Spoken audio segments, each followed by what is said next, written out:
এই মার্কেটে fire service civil ডিফেন্সের কোনো সেফটি প্ল্যান নাই এবং বারবার আমরা নোটিশ দিয়ে যাচ্ছি কোনো অগ্নি ব্যবস্থাও নাই।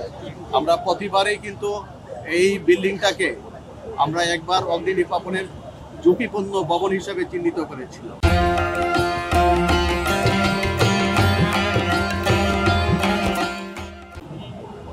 আর বিশেষ করে তার যে আপনারা দেখতে পাবেন একটু ঘুরলে পরে তার যে ইলেকট্রিক যে তারগুলো আছে এগুলো খোলা অবস্থায় এলোমেলো অবস্থায় আছে, যেটা একটা মার্কেটের হাজার হাজার কোটি টাকার একটা মার্কেট।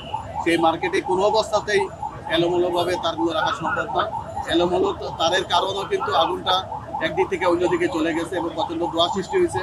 আপনারা দেখতে পাচ্ছেন যে প্রচণ্ড ধোঁয়ার কারণে কিন্তু আমাদের ব্যাগ পেতে হয়েছে এই বিল্ডিং করে উপরে উঠতে, যার কারণে আগুনটা নিয়ন্ত্রণের একটু সময় লাগছে।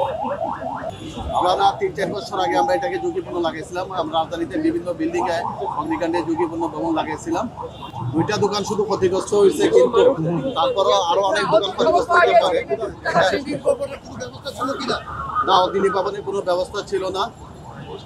কিছু একটা ফায়ার এক্সটিংগুইশার ছিল, কিন্তু অগ্নি নির্বাপনের সিঁড়ি ছিল, তার অনেকগুলো সিঁড়ি ছিল, কিন্তু সামান্য কিছু এক্সটিংগুইশার ছিল, কিন্তু আরো যে অগ্নি নির্বাপন ব্যবস্থাটি থাকা দরকার সেগুলো কোনো ব্যবস্থা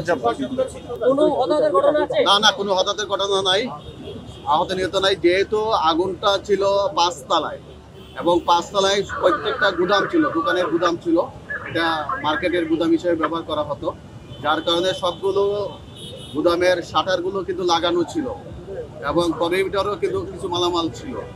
আমরা ফায়ার সার্ভিস এসে যথাসময়ে আগুনটা নির্বাপন করার কারণে, আর যারা 1 তলা 2 তলা 3 তলা 4 তলায় ছিল তারা পুলিশ এবং নিরাপত্তা বাহিনীরা সঠিক টাইমে তাদেরকে বের করে দিতে পারছে, যার কারণে আহতের সংখ্যা নাই বললেই চলে।